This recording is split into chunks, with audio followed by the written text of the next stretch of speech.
ये गैर जैव फिर शुरू करते हैं। सुपर फास्ट एक्सप्रेस में आपका स्वागत है। सुपर फास्ट एक्सप्रेस में आपका क्या है दोस्त मेरे, स्वागत है। पहला प्रश्न जो आपके स्क्रीन पर ये रहा, जल्दी से आंसर बता दो। जीन उत्परिवर्तन निम्न में से किसके कारण होता है? जीन उत्परिवर्तन निम्न में से किसके कारण होता है? जल्दी से बताओ। आरआरबी जेईई क्या सबके लिए है? जल्दी बताओ, व्हाट इज द आंसर? ए के बी किसी? जल्दी बता। जीन उत्परिवर्तन निम्न में से किसके कारण होता है? प्रजनन के कारण, प्रोटीन के अनुक्रम में परिवर्तन, नाइट्रोजनी क्षारकों के अनुक्रम में परिवर्तन के कारण। इसी के कारण जीन का उत्परिवर्तन होता है, म्यूटेशन होता है। नाइट्रोजनी क्षारकों के अनुक्रम में परिवर्तन के कारण जीन का म्यूटेशन होता है, उत्परिवर्तन होता है। भोजन खाने के पश्चात प्लास्टिक के जिन प्लेटों को फेंक दिया जाता है उन्हें दोबारा से उपयोग नहीं करना चाहिए। क्यों नहीं करना चाहिए? एनसीईआरटी एग्जाम्पलर का सवाल है, जल्दी से बताओ। ये हल्के पदार्थ की बनी होती है, ये अविषी पदार्थ की बनी होती है, ये जैव निम्नीकरणीय पदार्थ की बनी होती है, ये गैर जैव निम्नीकरणीय पदार्थ की बनी होती है। What is the answer? A की बी की सी की डी? जल्दी बता। ये गैर जैव निम्नीकरणीय है। एक होता है जैव निम्नीकरणीय जो सड़ेगा, एक होता है गैर जैव निम्नीकरणीय जो नहीं सड़ेगा। तो कहते हैं उन्हें दोबारा से उपयोग नहीं करना चाहिए, फेंक दिया जाता है उन्हें। भोजन खाने के पश्चात प्लास्टिक के जिन प्लेटों को फेंक दिया जाता है उन्हें दोबारा से उपयोग नहीं करना चाहिए। ये गैर जैव निम्नीकरणीय पदार्थों का बना होता है, मतलब ये सड़ता नहीं है। ये दोस्त मेरे सड़ता नहीं है, जो सड़ेगा वो निम्नीकरणीय है। आंसर बता दो इसका क्या हो जाएगा? What is the answer? अगला क्वेश्चन आपके स्क्रीन पर ये रहा। कहते हैं निम्नलिखित में से कौन सा कथन सही है? सभी हरे पौधे अपना भोजन स्वयं बनाते हैं। एकदम सही है। अधिकांश जानवर स्वपोषी होते हैं। क्वेश्चन देखो रिपीट हुआ है, कुछ दिन पहले आया था क्वेश्चन, तब भी अगर नहीं बना तो गड़बड़ बात है। प्रकाश संश्लेषण के लिए कार्बन डाइऑक्साइड की आवश्यकता नहीं होती है। ये भी दोस्त मेरे गलत है। और प्रकाश संश्लेषण के दौरान ऑक्सीजन मुक्त होता है। ये सही है। 1 और 4 इज द राइट आंसर। कहीं पर तो ये क्वेश्चन आया हुआ है, कहीं भी आया था, लेकिन आया था। मॉथ्स और अन्य कीटों को प्रतिकर्षित करने के लिए नेप्थलीन की गोलियां कहां से प्राप्त करती है की हो जाती है? कोलतार से। एनसीईआरटी का सवाल है। कीड़ा को भगाने के लिए जो हम लोग यूज करते हैं नेप्थलीन की गोलियां कहां से प्राप्त होती है? कोलतार से। कहां से प्राप्त होती है दोस्त मेरे? कोलतार से प्राप्त होती है। और एक चीज और ध्यान रखना, ऊर्ध्वपातित पदार्थ के रूप में, ऊर्ध्वपातित पदार्थ के रूप में हम लोग जो यूज करते हैं, जो ठोस से सीधे गैस में बदलता है, उसमें नेप्थलीन है, एंथ्रासीन है, कपूर है। Naphthalene, anthracene, Kapoor. कल भी टेस्ट जारी रहेगा दोस्त मेरे। नेप्थलीन, एंथ्रासीन, कपूर, गंधक, नेप्थलीन, एंथ्रासीन, कपूर, गंधक, ये सब ऊर्ध्वपातित पदार्थ के उदाहरण हैं। ऊर्ध्वपातित पदार्थ के उदाहरण हैं। मौत यानी कीड़ा को प्रतिकर्षित करने के लिए जो नेप्थलीन की गोली है वो कहां से बनता है? कोलतार से बनता है। टेक्नीशियन का टेस्ट कल होगा। कोयला को जीवाश्म ईंधन के नाम से जानते हैं। कोयला को जीवाश्म ईंधन के नाम से जानते हैं। और जीवाश्म ईंधन में सबसे ज्यादा तो एंथ्रासाइड, उससे कम बिटुमिनस, उससे कम लिग्नाइट और उससे कम पिट होता है। सबसे ज्यादा एंथ्रासाइड, बिटुमिनस, लिग्नाइट और पिट। एंथ्रासाइड, बिटुमिनस, लिग्नाइट और पिट, इसमें सबसे अधिक कार्बन होता है। इसमें सबसे अधिक जो होता है दोस्त मेरे वो कार्बन होता है। सबसे अधिक जो होता है वो कार्बन होता है। सबसे अधिक कौन होता है दोस्त मेरे? कार्बन होता है। सबसे अधिक कौन होता है दोस्त मेरे? कार्बन होता है। सबसे अधिक कौन होता है? कार्बन होता है। और ये नेप्थलीन की गोलियां कहां से मिलती है? कोलतार से। कोयला को जीवाश्म ईंधन कहते हैं। सबसे ज्यादा कार्बन एंथ्रासाइड में, उससे कम बिटुमिनस, उससे कम लिग्नाइट और उससे कम पिट होता है। एंथ्रासाइड, बिटुमिनस, लिग्नाइट और पिट। एंथ्रासाइड, बिटुमिनस, लिग्नाइट और पिट। एंथ्रासाइड, बिटुमिनस, लिग्नाइट और पिट। एंथ्रासाइड, बिटुमिनस, लिग्नाइट और पिट, कोयला। अगला निम्न में से कौन सी विद्युत आवेश का वह एसआई इकाई है जो लगभग 6 × 10⁻18 ELP का इस बार का क्वेश्चन है, इलेक्ट्रॉन में निहित आवेश के बराबर होता है? जल्दी बता क्या हो जाएगा आंसर?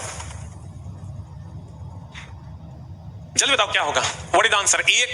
इसी को हम लोग 1 कूलम्ब कहते हैं। इसी को हम लोग क्या कहते हैं दोस्तों? 1 कूलम्ब। आपको पता है 1 कूलम्ब आवेश या 1 एम्पियर की धारा प्रवाहित करने के लिए त्याग या ग्रहण किए गए इलेक्ट्रॉन की संख्या 6.25 × 10⁻, कितना होता है? 18 होता है। 1 कूलम्ब या 1 एम्पियर आवेश में के लिए त्याग या ग्रहण किए गए इलेक्ट्रॉन की संख्या 6.25 × 10⁻18 इलेक्ट्रॉन होता है। n का मान हो जाएगा 6.25 × 10⁻18 इलेक्ट्रॉन। और दोस्त मेरे ये जो बैक्वेरल है, ये रेडियो सक्रियता का मात्रक है। बैक्वेरल किसका मात्रक है? रेडियो सक्रियता का मात्रक है बैक्वेरल। सीमेंस जो है ये चालकता का मात्रक है। सीमेंस की अगर हम बात करें ये चालकता का मात्रक है। हेनरी जो है ये प्रेरकत्व का मात्रक है। हेनरी जो है ये प्रेरकत्व का मात्रक है। प्रेरकत्व का ऐसा मात्रक है।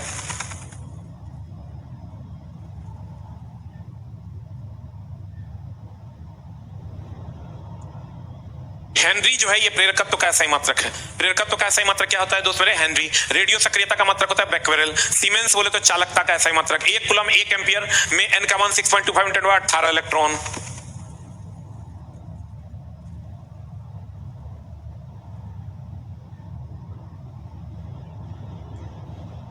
Hello hello hello hello hello hello hello hello. अगला क्वेश्चन कहता है द्रव तथा उसमें अविलेय पदार्थों के पृथक्करण किस विधि द्वारा होता है? जल्दी बता। What is answer?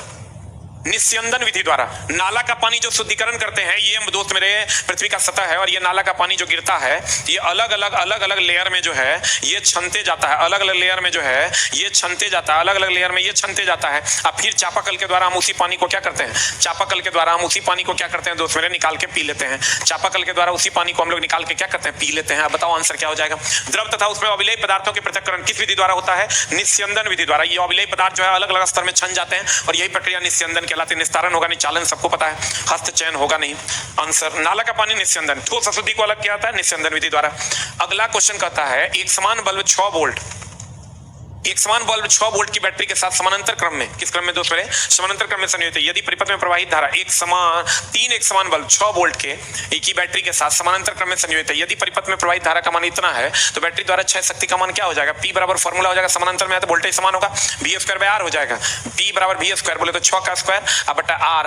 P बराबर V² R तो होगा नहीं, 3 एक समान बल्ब है ना, I दिया हुआ है तो P बराबर हो जाएगा VI। P बराबर VI, V का मान हो गया 6, I का मान हो गया 0.6, 6 के 36, 3.6 what is the right answer. 3.6 what is the right answer. मार सरिया के। अगला एकदम सुपर फास्ट डिस्कशन में आपका स्वागत करते हैं। यदि एक तांबे के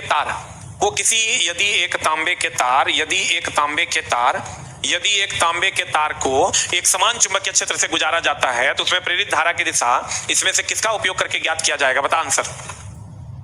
ए कि बी?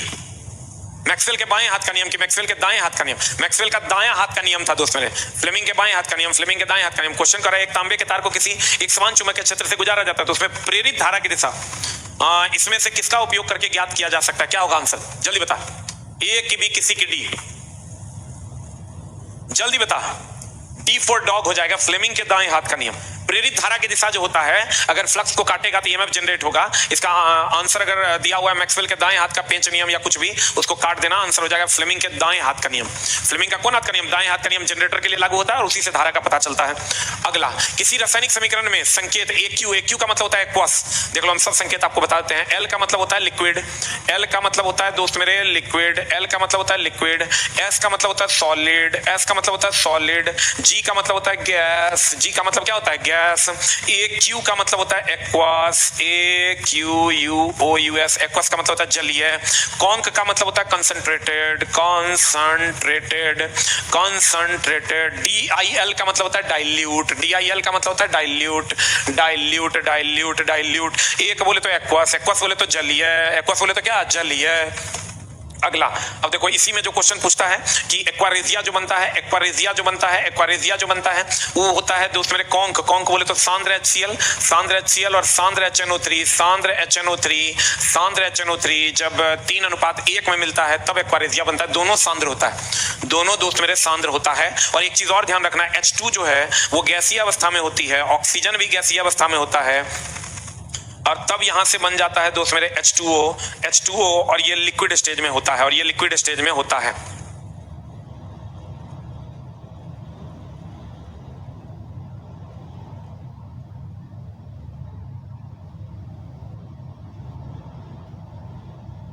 H2 गैस है, O2 गैस है और H2O क्या है? लिक्विड है। H2 गैस है, O2 गैस है और H2O क्या है दोस्त मेरे? लिक्विड है। H2 गैस है, O2 गैस है, H2O क्या है? लिक्विड है।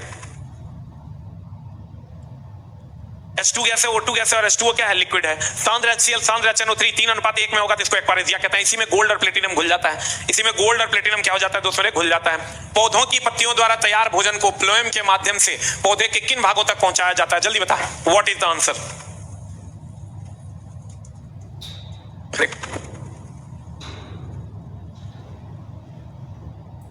क्या आंसर बता। पौधों की पत्तियों द्वारा तैयार भोजन को फ्लोएम के माध्यम से पौधे के किन भागों में पहुंचाया जाता है? बता आंसर। केवल बीज और विभाज्योतक में, केवल जड़ और बीज में, केवल जड़ और फल में, जड़ बीज फल विभाज्योतक। क्या होगा आंसर? D for dog. सब जगह पहुंचाया जाता है। फ्लोएम के माध्यम से ही हर जगह खनिज लवण का संचरण होता है, क्या बीज में भी, जड़ में भी, फल में भी और विभाज्योतक में भी, हर जगह फ्लोएम के माध्यम से ही खनिज लवण का संचरण होता है। और ये ध्यान रखना, श्वसन दिन में भी होता है, रात में भी होता है। प्रकाश संश्लेषण केवल दिन में होता है, रात में नहीं होता है। अगला कहते निम्न में से कौन सा कथन गलत है? बताओ कौन सा कथन गलत है? Which statement is wrong? क्या हो जाएगा आंसर, जल्दी से बता दो। कहते हैं प्रत्येक जीन एक विशेष लक्षण प्रदर्शित करता है। प्रत्येक जनन कोशिका में प्रत्येक युग्म से एक गुणसूत्र ग्रहण करेगा। युग्मक निर्माण के समय दो युग्म विकल्पी एक साथ आते हैं जिन गुणसूत्रों पर स्थित होता है। क्या होगा आंसर? What is answer? क्या होगा आंसर, बता। कहता कौन सा गलत है? प्रत्येक जीन एक विशेष लक्षण द्वारा प्रदर्शित होते हैं, सही है। प्रत्येक जनन कोशिका प्रत्येक युग्मक से एक एक गुणसूत्र ग्रहण करता है। युग्मक निर्माण के समय युग्म विकल्पी एक साथ आते हैं, ये गलत है। अलग अलग होकर के एक साथ आते हैं। जब युग्मक का निर्माण होता है तो वो अलग अलग होता है, युग्मनज जब बन जाता है तब वो एक साथ आ जाता है। आंसर हो जाएगा दोस्त मेरे सी फॉर कैट। अगला एकदम सुपर फास्ट एक्सप्रेस, सही। पहले 20 क्वेश्चन करवाते थे 40 मिनट में, 40 क्वेश्चन करवाते हैं 40 मिनट में। प्रोटीन के अमीनो अम्ल में जटिल कार्बोहाइड्रेट के ग्लूकोज और वसा के वसा अम्ल और ग्लिसरॉल अंतिम रूपांतरण के लिए जिम्मेदार एंजाइम बताओ कौन है? जल्दी बता। What is the answer? एक भी किसी, जल्दी बता। आंत्ररस इज द राइट आंसर। आंत्ररस की अगर हम बात करें दोस्त मेरे, आंत्ररस याद रखना अम्लीय होता है। जठर रस भी अम्लीय होता है। जठर रस भी क्या होता है दोस्त मेरे? अम्लीय होता है। पित्तरस आज भी पीएससी में पूछा है। पित्तरस जो है ये जमा होता है। पित्तरस कहां पर? पित्ताशय में। जमा होता है पित्तरस कहां पर? पित्ताशय में। और उत्पन्न कहां होता है? उत्पन्न होता है यकृत में। और आज क्वेश्चन पूछा है कि बताओ ये कहां पर लेकर उपयोग करते हैं? तो लेकर उपयोग करते हैं छोटी आंत में। लेकर उपयोग करते हैं दोस्त मेरे छोटी आंत में। लेकर उपयोग करते हैं छोटी आंत में। लेकर उपयोग करते हैं कहां पर? छोटी आंत में लेकर उपयोग किया जाता है, क्योंकि इसका काम है वसा को का पाइसीकरण करना, वसा को तोड़ना। वसा का पाइसीकरण करना, वसा को क्या करना? तोड़ना। ये जमा होता है पित्ताशय में, उत्पन्न होता है यकृत में। लेकर उपयोग करते हैं छोटी आंत में। लेकर उपयोग कहां करते? छोटी छोटी आंत में ही ना। वसा को तोड़ देगा तो वसा का पाइसीकरण करेगा कौन? पित्तरस। पित्तरस पित्तरस पित्तरस पित्तरस पित्तरस। अगला अगला अगला अगला अगला अगला अगला अगला अगला क्वेश्चन बताओ कैसे बनेगा? What is the answer?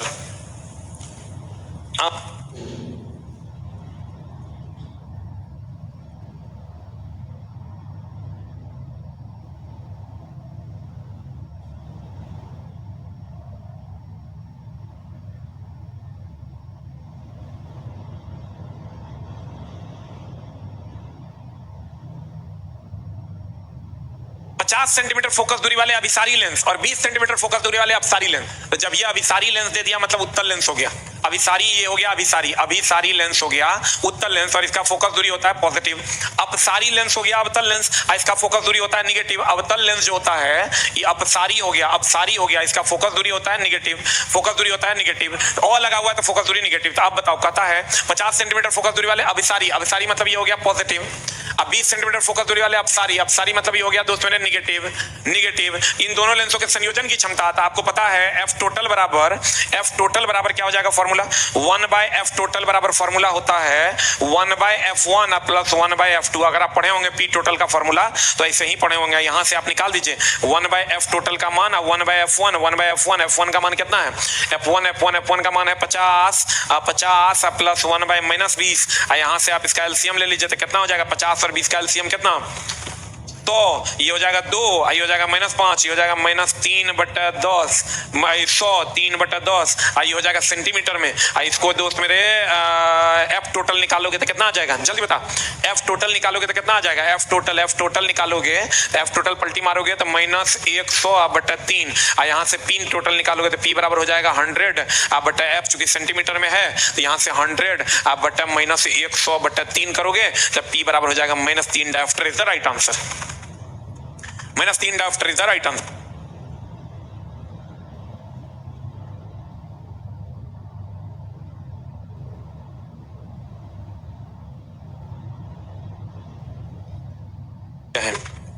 जल्दी लिख 1/f बराबर 1/f1 प्लस 1/f2। आज चला हमारे यहाँ स्टाफ है लगभग 4 साल से काम कर रहा है जब से कोचिंग खुला है। अब मामला ये उसकी सिस्टर की शादी है और यहाँ से वो 2 घंटे के डिस्टेंस पे है, तो एक बार देह दिखाने भी नहीं जाएंगे तो मामला गड़बड़ा जाएगा, एक बार जाना पड़ेगा। अभी निकलेंगे समझ लो 12-1 बजे तक पहुंचेंगे। आ जाओ 1/f total is equal to 1/f1 plus 1/f2, 1/f total बराबर 1/f1 प्लस 1/f2। इसको निकाल के यहाँ पुट कर दो आंसर।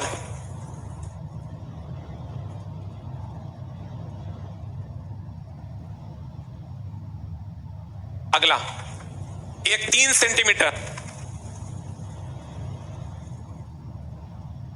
बोलो नहीं यार।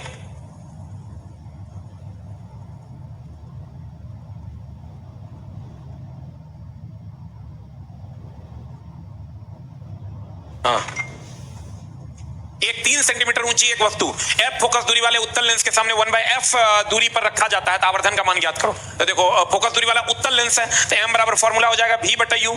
तो v बटा u तो v चाहिए, u चाहिए। 3 सेंटीमीटर ऊंची एक वस्तु है तो हाइट ऑफ द ऑब्जेक्ट जो है वो 3 सेंटीमीटर है।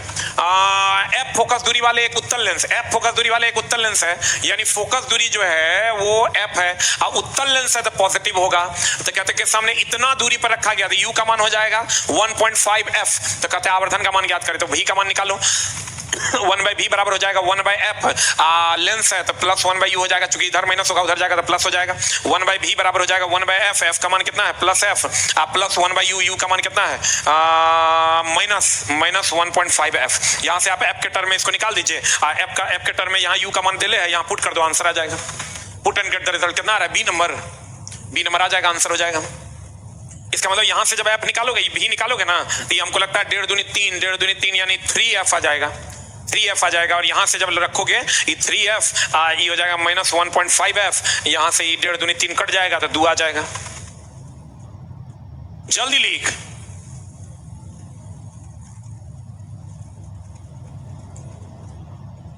हो गया, सॉल्व कर लो। यहां से इसको f के टर्म में निकालोगे तो इतना या माइनस 3f या 3f आएगा, देख लो निकाल के, तब ना 1.5 दूनी 3 हो जाएगा आंसर।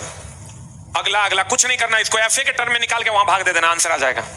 अगला क्वेश्चन बताओ, इस टाइप का क्वेश्चन दोस्त पूछेगा, एक आंसर बता क्या हो जाएगा, व्हाट इज आंसर। कहते हैं 12 वोल्ट का एक बैटरी है, वोल्टेज है 12 वोल्ट की एक बैटरी, 250 ओम रेजिस्टेंस दे दिया, 250 ओम का प्रतिरोध संयोजित है। इसके द्वारा 5 सेकंड में, टाइम का मान कितना दिया हुआ है 5 सेकंड में उत्पन्न ऊष्मा H बराबर v square by r into T, आपको पढ़े होंगे। H बराबर v स्क्वायर कितना 12 का स्क्वायर इंटू बटा r का मान हो गया 250 इंटू टी का मान हो गया 5। सॉल्व कर लो, आंसर आ जाएगा।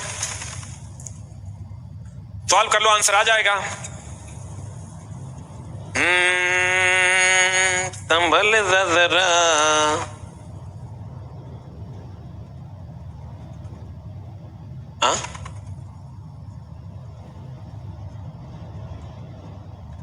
हेलो कितना आ रहा आंसर? अरे कितना आ रहा है रे दोस्त? ये कौन सा सेट है मैं भी लेना चाहता हूँ। आज बिग बूस्टर ऐप पे ये मिल जाएगा दोस्त। आंसर बता, आंसर कितना आ रहा है?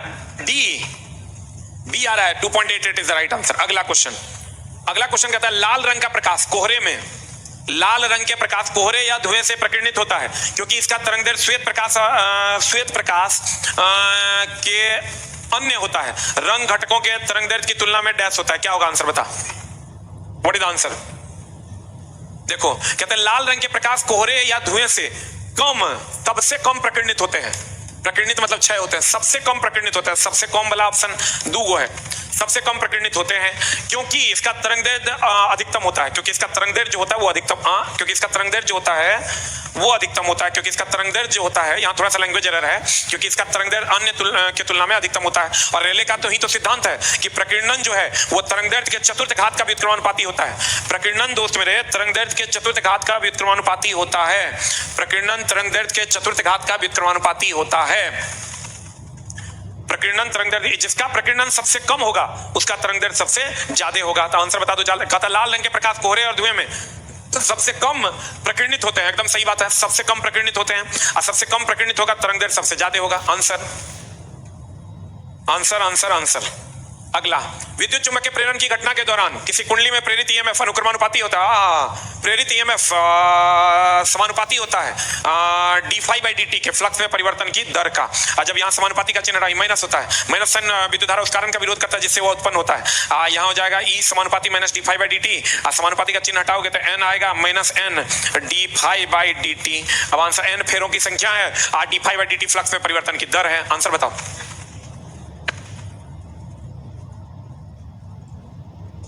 आंसर बताओ क्या होगा। चुंबकीय अभिवाह में, अभिवाह का मतलब होता है फ्लक्स, चुंबकीय अभिवाह मतलब हो गया फ्लक्स, और ये दिया था फेराडे ने। और ये विद्युत धारा उस कारण का विरोध करता है जिससे वह उत्पन्न हुआ है। इसी को हम लोग कहते हैं लेंज लॉ। इसी को हम लोग कौन कहते हैं, कौन लॉ दोस्त मेरे? लेंज लॉ कहते हैं। अगला, बेंजीन में मौजूद द्विबंधन की संख्या 3 गो और सिंगल बंधन की संख्या 12 गो। 3 गो होता है रे दोस्त। द्विबंधन की संख्या जो इसमें होती है 1 2 और 3 गो द्विबंधन होता है। सिग्मा बॉन्ड की संख्या 12, पाई बॉन्ड की संख्या 3। सिग्मा बॉन्ड की संख्या 12, पाई बॉन्ड की संख्या 3। निम्न में से किसमें लिंग गुणसूत्र नहीं होता है? बता आंसर। छिपकली में लिंग गुणसूत्र नहीं होता है। कौन तापमान के अनुसार अपने लिंग का परिवर्तन करता है? घोंगा घोंगा घोंगा घोंगा घोंगा घोंगा। अगला अगला अगला अगला का आंसर बताओ। यदि दर्पण के परावर्तन के बाद बनने वाला प्रतिबिंब आभासी और अत्यधिक छोटा हो तो वस्तु की स्थिति दर्पण में का प्रकार बताइए। आभासी और अत्यधिक छोटा, बता आंसर। अगर अत्यधिक छोटा है मतलब वस्तु अनंत पर होगा। कौन दर्पण होगा? उत्तल दर्पण, क्योंकि उत्तल दर्पण ही एकमात्र ऐसा दर्पण है जिसमें आभासी सीधा और वस्तु से छोटा प्रतिबिंब बनता है। आभासी सीधा और वस्तु से कैसा प्रतिबिंब बनता है? छोटा प्रतिबिंब बनता है। आंसर बता दो क्या हो जाएगा? अनंत पर रहेगा और उत्तल दर्पण होगा, तभी आभासी सीधा और अनंत वस्तु से छोटा। एक बात हमेशा ध्यान रखना, अनंत पर रहेगा तो फोकस पर बनेगा बहुत छोटा, क्योंकि फोकस छोटा है। फोकस पर रहेगा तो वस्तु अनंत पर बनेगा बहुत बड़ा, और सेंटर पर रहेगा सेंटर पे बनेगा। लेकिन ये उत्तल दर्पण में, और उत्तल दर्पण में हमेशा आभासी सीधा और छोटा बनेगा, चाहे वस्तु कहीं रहे, चाहे वस्तु कहीं रहे। अगला, कुंडली की गति की दिशा चुंबकीय क्षेत्र समकोण पर होने पर प्रेरित धारा का मान महत्तम होगा। जो पढ़ाएं, धारा या बल महत्तम कब होगा? धारा या बल महत्तम कब होगा? धारा या बल महत्तम होगा कितना डिग्री पर? 90 डिग्री पर। और न्यूनतम होगा 0 डिग्री पर। न्यूनतम होगा 0 डिग्री पर। धारा या बल महत्तम होगा 90 डिग्री पर और न्यूनतम होगा 0 डिग्री पर। जल्दी बता। फिर कट ऑफ पूछता है हमसे। दोस्त कोई भी कट ऑफ का मेरा अगर वीडियो अगर रहे कि झा सर ने दिया कट ऑफ, समझ लो फेक होगा, उसके अंदर मेरा कट ऑफ नहीं होगा। ये बात हम सब कह देते हैं। जबरदस्ती लगा देगा कट ऑफ, झा सर ने दिया कट ऑफ, तो कट ऑफ कुछ भी कट ऑफ से रिलेटेड मेरा कोई वीडियो कभी नहीं आएगा। आ जाओ आंसर। आंसर बताओ। धारा और बल महत्तम होता है 90 डिग्री पर, न्यूनतम होता है 0 डिग्री पर। आंसर बता। अधिकतम इज द राइट आंसर। अगला, कार्बन के जिन यौगिकों में कार्बन कार्बन दोहरा आबंध होता है, बता जल्दी से। असंतृप्त यौगिक कहलाते हैं। असंतृप्त यौगिक कहलाते हैं। दोहरा या तिहरा बंध होता है। और संतृप्त यौगिक होगा जगह में सिंगल बॉन्ड होगा। एल्केन भी संतृप्त यौगिक है, एल्काइन भी संतृप्त यौगिक है। असंतृप्त होगा डबल। खूब पूछा है तुरा। अगला अगला अगला, तांबे के निम्न प्रतिरोधकता का कारण इसका उपयोग कहां करते हैं? जल्दी बता। ए की बी किसी संचरण लाइन में। विद्युत बल्ब में हम लोग यूज करते हैं टंगस्टन का और इसका प्रतिरोध उच्च होता है। इसमें यूज करते हैं हम लोग टंगस्टन का। और टोस्टर और हीटर में यूज करते हैं नाइक्रोम का। और इन दोनों का प्रतिरोध और गलनांक उच्च होता है। प्रतिरोध एंड गलनांक जो होता है, प्रतिरोध एंड गलनांक जो होता है ये उच्च होता है। प्रतिरोध और गलनांक क्या होता है दोस्त मेरे? उच्च होता है। हिंदी में समझने में दिक्कत होती है, कोई बात नहीं दोस्त, कोशिश कीजिए। कोशिश करने वालों की हार नहीं होती। हम पढ़ाते दोस्त हिंदी में ही हैं, क्या करिएगा, क्योंकि हमारे जितने भी प्यारे छात्र हैं वो अधिकतर बिहार के हैं, यूपी के हैं, झारखंड के हैं, राजस्थान के हैं, और ये लोग हिंदी ही समझते हैं। आप लोग तो इंग्लिश मीडियम स्कूल में पढ़े होंगे, इसलिए थोड़ा दिक्कत हो रहा होगा, हम समझ सकते हैं इस बात को। अगला, दूध में निम्नलिखित में से कौन सा प्रोटीन कार्बोहाइड्रेट को का जोड़ा पाया जाता है? बता जल्दी। ए की बी। केसीन प्रोटीन तो होवे करता है, साथ में लैक्टोज होता है, सुक्रोज नहीं होता है। केसीन और लैक्टोज होता है। मूत्र में एल्बुमिन पाया जाता है। मूत्र में क्या पाया जाता है दोस्त मेरे? एल्बुमिन पाया जाता है। कुछ जंतु जैसे घोंघा में जंतु अपना लिंग बदल सकता है। जैसे कुछ जंतु जैसे घोंघा में जंतु अपना लिंग बदल सकता है। बता क्या होगा? अभी तुरंत हम बोलते बोलते बोल दिए थे। बताओ answer. What is the answer? जल्दी बता क्या हो जाएगा आंसर। लिंग आनुवांशिक रूप से निर्धारित नहीं होता। कहता जंतु अपना लिंग बदल सकता है क्योंकि ये लिंग आनुवांशिक रूप से निर्धारित नहीं होता है। इसके लिंग का जो निर्धारण होता है तापमान के अनुसार होता है। बड़ा बढ़िया है। तापमान के अनुसार मेल और फीमेल हो जाता है। तापमान के अनुसार दोस्त मेरे ये मेल और फीमेल हो जाता है। ये तो बहुत बढ़िया बात हो जाता है। तो ये कहता है ये आनुवांशिक रूप से, जैसे हम लोगों का आनुवांशिक रूप से लिंग का निर्धारण होता है। कहता है हाइड्रोकार्बन के अनुभार के बढ़ते क्रम में सबसे कम एल्केन, उससे ज्यादा एल्कीन, उससे ज्यादा एल्काइन, क्योंकि सब में दो एल्केन, एल्कीन, एल्काइन। देखो एल्केन का फॉर्मूला बता। एल्केन का फॉर्मूला होता है CnH2n+2। तो दोस्त मेरे बढ़िया से देखो, methane, ethane, propane, butane, methane, propane, butane, ethane, methane. बढ़िया से देखोगे तो मीथ बोले तो कार्बन 1 गो, ईथ बोले तो कार्बन 2 गो, अब प्रोप बोले तो कार्बन 3 गो, अब ब्यूट बोले तो कार्बन 4 गो। तो मतलब यही तो सही है। Methane, ethane, propane, butane.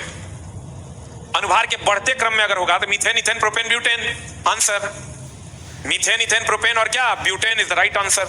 अगला, निम्नलिखित में से किस स्थिति में पानी का वाष्पीकरण सबसे धीमा होता है? बता जल्दी। कहां रखेंगे तो पानी का वाष्पीकरण सतहीय क्षेत्रफल पर निर्भर करता है। जल्दी बता। कहते हैं सूरज की रोशनी में रखा पानी का ट्रे, बर्नर पर रखी पानी की केतली, एक कमरे में रखी, यही हो जाएगा आंसर। कमरे में रखा पानी ना होगा, सूरज होकर रोशनी नहीं मिल रहा जो वाष्पीकृत होगा।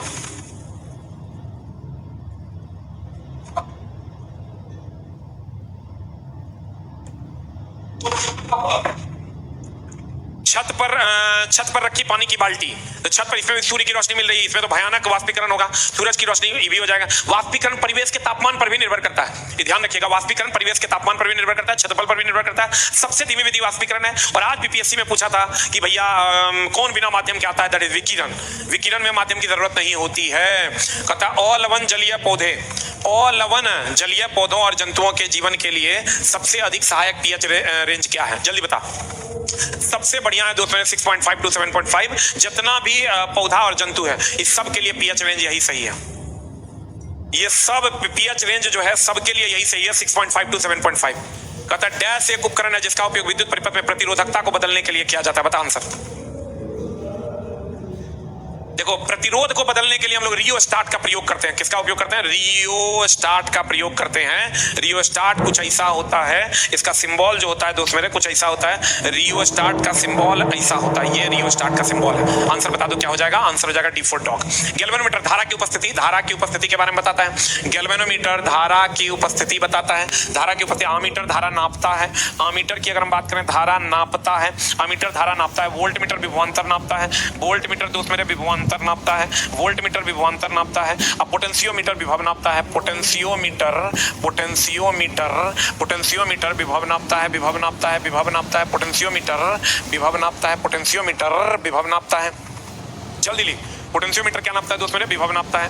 गैल्वेनोमीटर धारा की उपस्थिति को बताता है, धारा की उपस्थिति को बताता है। आमीटर धारा को नापता है।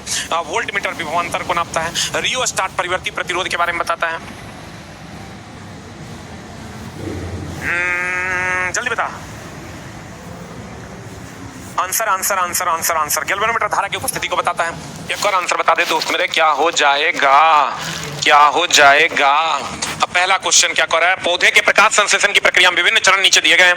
दिए गए विकल्पों में कौन सा इस प्रक्रिया में विभिन्न चरणों के सही क्रम को दर्शाता है? देख लो कौन दर्शाता है। जल के अणुओं का हाइड्रोजन और ऑक्सीजन में विभाजन, प्रकाश ऊर्जा का रासायनिक ऊर्जा में परिवर्तन, क्लोरोफिल द्वारा प्रकाश ऊर्जा का अवशोषण, कार्बन डाइऑक्साइड का कार्बोहाइड्रेट में अपचयन। बता क्या होगा। देखो सबसे पहला होगा आपका क्लोरोफिल द्वारा प्रकाश ऊर्जा का अवशोषण। उसके बाद दूसरा नंबर में प्रकाश ऊर्जा रासायनिक ऊर्जा में बदलेगा। अब फिर जल के अणुओं और हाइड्रोजन में विभाजन होगा और तब कार्बन डाइऑक्साइड जो है कार्बोहाइड्रेट में बदलेगा। आंसर हमको लगता है ये हो जाएगा। पहले क्लोरोफिल सूर्य का प्रकाश लेगा, सूर्य का प्रकाश लेने के बाद प्रकाश ऊर्जा को रासायनिक ऊर्जा में बदलेगा और तब जो है जल के अणु हाइड्रोजन और ऑक्सीजन में बदलेंगे और तब लास्ट में कार्बन डाइऑक्साइड कार्बोहाइड्रेट में बदलता है। प्रकाश संश्लेषण की क्रिया में CO2 H2O से विक्रिया करेगा और ये बना देगा, ये किसकी उपस्थिति में? क्लोरोफिल की उपस्थिति में और प्रकाश की उपस्थिति में, क्लोरोफिल और प्रकाश की उपस्थिति में। ये पैदल ले लिफ्ट में आ रहे हैं, ये पैदल लेके साइड चल रही है। मतलब तो चल जल्दी कब 5 बजे निकलूं तेरी गाड़ी में स्कूटी चलाऊं तो क्या